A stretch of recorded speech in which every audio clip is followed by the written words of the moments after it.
بسم اللہ الرحمن الرحیم وقل رب زدنی علما۔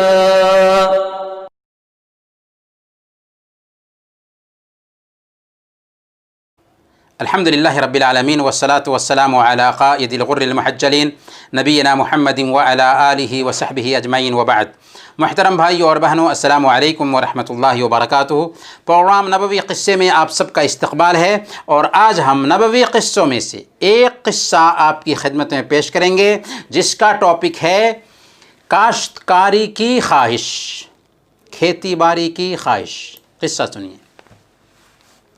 صحیح بخاری کی روایت ہے، حضرت ابو ہریرہ رضی اللہ تعالیٰ عنہ بیان کرتے ہیں کہ نبی اکرم صلی اللہ علیہ وسلم کے پاس ایک دیہاتی بیٹھا ہوا تھا، اور آپ صلی اللہ علیہ وسلم اس وقت فرما رہے تھے کہ جنتیوں میں سے ایک آدمی نے اپنے رب سے کاشتکاری کی، کھیتی باڑی کی اجازت مانگی۔ اللہ تعالیٰ نے فرمایا، کیا تیرے پاس تیری پسند کی ہر چیز نہیں ہے؟ اس جنتی نے کہا، ہاں کیوں نہیں، ہمارے پاس ہمارے پسند کی ہر چیز ہے، لیکن مجھے پسند ہے کہ میں کاشتکاری کروں۔ چنانچہ وہ بیج ڈالے گا، پلک جھپکتے ہی فصل اگ آئے گی، کھیتی تیار ہو جائے گی اور کٹ جائے گی، اور پھر پہاڑ کے برابر انبار لگ جائے گا۔ تب اللہ تعالیٰ فرمائے گا، دونک یا ابن آدم فإنہ لا یشبعک شیء، اے ابن آدم لے، تیری خواہش پوری کر دی گئی، حقیقت یہ ہے کہ تیرا پیٹ کوئی چیز نہیں بھر سکتی۔ یہ سن کر دیہاتی کہنے لگا، وہ دیہاتی جو اللہ کے نبی صلی اللہ علیہ وسلم کے پاس بیٹھا ہوا تھا، واللہ لا تجدہ الا قرشیا او انصاریا فإنہم اصحاب زرع واما نحن فلسنا باصحاب زرع۔ اللہ کی قسم، وہ شخص قریشی یا انصاری ہی ہوگا، کیونکہ وہی لوگ کاشتکاری کرتے ہیں، وہی لوگ کھیتی باڑی کرتے ہیں۔ جہاں تک ہمارا تعلق ہے تو ہم کاشتکاری نہیں کرتے، ہم کھیتی باڑی نہیں کرتے۔ فضحک النبی صلی اللہ علیہ وسلم، اللہ کے نبی صلی اللہ علیہ وسلم نے یہ بات سن کر مسکرانا شروع کر دیا۔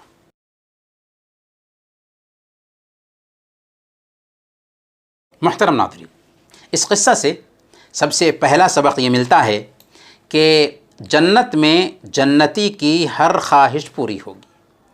دنیا میں انسان کی ساری خواہشیں پوری نہیں ہوتی، لیکن جنت میں جنتی کو جس چیز کی چاہت ہوگی اللہ تعالیٰ اسے پورا کر دے گا۔ اللہ تعالیٰ نے خود فرمایا، وَفِيهَا مَا تَشْتَهِيهِ الْأَنفُسُ وَتَلَذُّ الْأَعْيُنُ وَأَنْتُمْ فِيهَا خَالِدُونَ، اور ان کے جی جس چیز کی خواہش کریں اور جس چیز کی ان کی آنکھیں تمنا کریں، وہاں وہ چیزیں ان کو ملیں گی اور تم اس میں ہمیشہ ہمیشہ رہو گے۔ دوسری جگہ اللہ تعالیٰ نے فرمایا، سورہ قاف آیت نمبر 35، لہم ما یشاؤون فیہا ولدینا مزید، کہ یہ وہاں جو کچھ بھی چاہیں گے انہیں وہ مل جائے گا، بلکہ ہمارے پاس مزید اور بھی ہے۔ بہت سے لوگ یہ بھی پوچھتے ہیں کہ جن عورتوں کی شادی نہیں ہوئی تھی جنت میں ان کو کیا ملے گا؟ تو اس کا جواب یہ ہے کہ ان کی شادی ایسے مردوں سے کرا دی جائے گی جن کی دنیا میں شادی نہیں ہوئی تھی۔ غرض کہ جنت میں ہر انسان کی اس کی اپنی خواہش پوری کی جائے گی، اور جنت کی نعمتیں بھی ایسی ہوں گی جنہیں نہ کسی آنکھ نے دیکھا ہوگا، نہ کسی کان نے سنا ہوگا، اور نہ کسی دل پر ان کا گزر ہوا ہوگا۔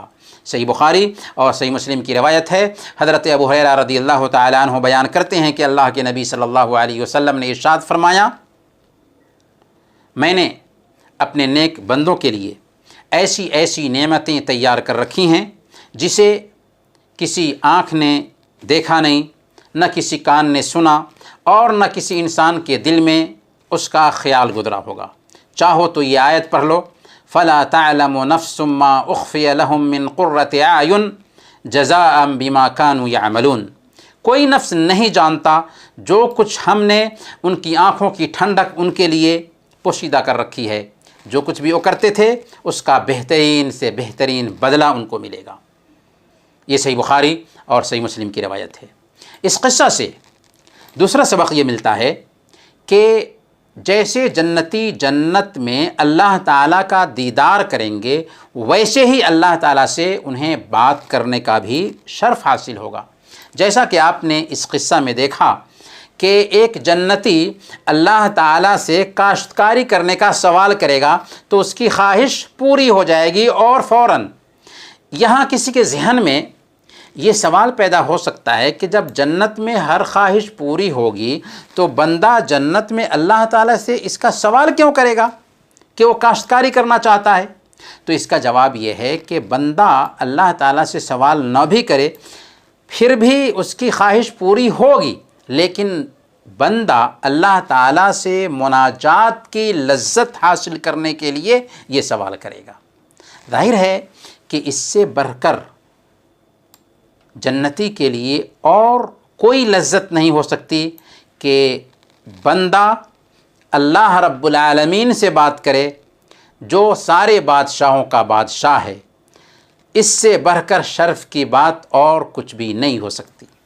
اس قصہ سے تیسرا سبق یہ ملتا ہے کہ جنتی جنت کی نعمتوں سے سیراب نہیں ہوں گے، کیونکہ جنت لذت حاصل کرنے کی جگہ ہی ہے، اور سیرابی حاصل ہونے سے انسان خاطر خواہ لذت سے لطف اندوز نہیں ہو پاتا۔